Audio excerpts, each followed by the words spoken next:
This is my third IGF meeting, and I thought this was going to be the best meeting ever, and I'm sure it will, except for one thing, and that's, as we just heard, this is Glenn's last meeting as chair, and he has done this with absolute dedication, commitment, leadership, passion, humor for the last 6 years. And so we're 4 years. And so we've been trying to figure out if we could change the bylaw to make him lifetime chair, but he told me that was not a good practice in governance. So I wanted to begin by, if you could all join me, we're going to have many times to thank Glenn, but I wanted to say it's been a personal privilege to work with Glenn, and I look forward to working with you in the future. So please, thank you.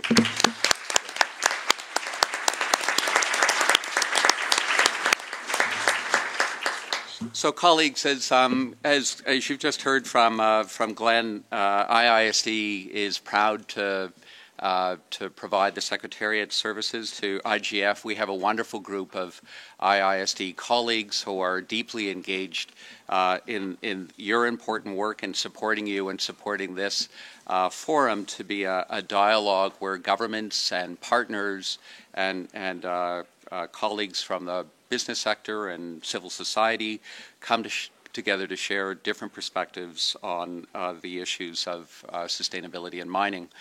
One of the areas that, as many of you are looking at from your government perspectives, is how important the mandate and agenda is of the Sustainable Development Goals. The 2030 agenda is gaining momentum. It's immensely complex. The 169 goals challenge all of us, including in my own small institute, to figure out how we can work together across disciplines, across programs, and to look at integrated approaches. And that very much is at the heart of what we've just heard on the challenge of looking at mining from a sustainability perspective. So I know over the next couple of days we'll be looking at that SDG lens.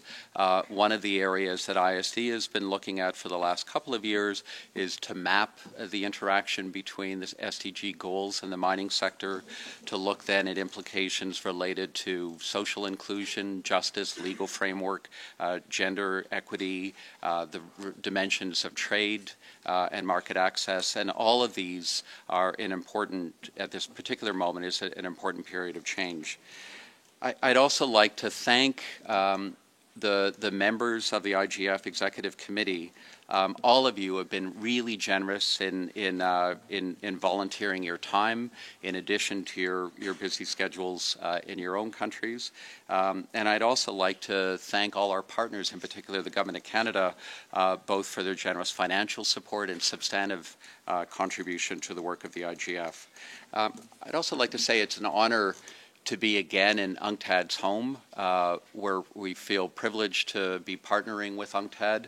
We've just heard from the Deputy Secretary General the different dimensions of the mining sector in relation to what you'll be talking about in the next couple of days. And we have colleagues from the UNCTAD Secretariat, the work that they're doing on the commodities division, on work on a new visions of investment, on balancing investor rights with responsibilities, and the role of international trade, and making sure that the voice of developing countries are heard fully and equitably in the international trade agenda.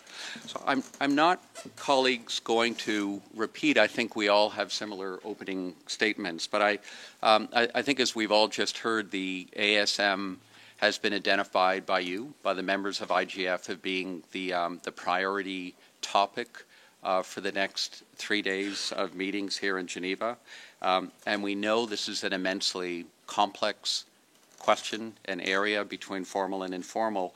And just to underscore both what Glenn has said and what the Deputy Secretary General has said, this is going through a rapid expansion, an absolutely rapid expansion in the last couple of years. So there's been a 300% increase in ASM activities over the last several decades. And one of the questions, we all have different numbers here on what the state of employment is, what the state of worker safety, human rights, gender inclusion, ecological footprint.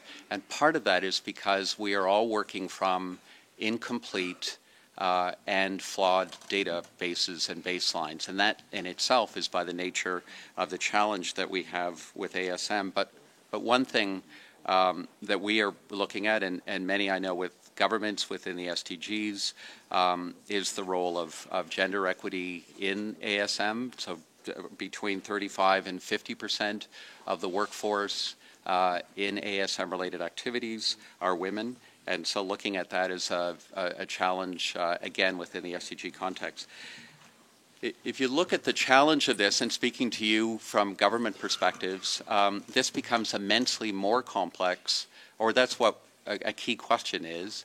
How do you think about the complexity of a regulatory approach and a public policy approach to ASM compared to a formalized sector? So if you compare, upward of 40 million people working in ASM, that compares to about 7 million in large-scale industrial mining. So that contrast in workforce itself, I think, underscores one of the key challenges, and we know also with work that colleagues have done, OECD, UNDP, my colleagues at IISD, that with increased mining automation in the industrial side, the workforce in industrial mining is expected to decrease over time. So within that, we're very much looking forward to your views. One of the sort of the important principles of IGF is we want to have this as your meeting. So rather than having experts speaking to you, to make sure that everyone here, and this is a lot of people, so we're breaking out into 2 different working groups forward, but as my mother used to say, you only get as much out of things as you put into things. So I know we want to make space for you to hear from you, and to make this that you come away at the end of 3 days from Geneva to come back to your capitals and your ministries and say, I just heard what was happening in Dominican Republic or in Brazil or in Kenya or in Ghana, and I have a similar set of challenges which I can go now and brief my minister on some options forward. And that to us is a successful series of meetings. And so, again, we're honored to be here. We're honored to work with you. You're an incredibly impressive, dedicated group of people. I look forward to learning from you. And again, welcome and thank you very much.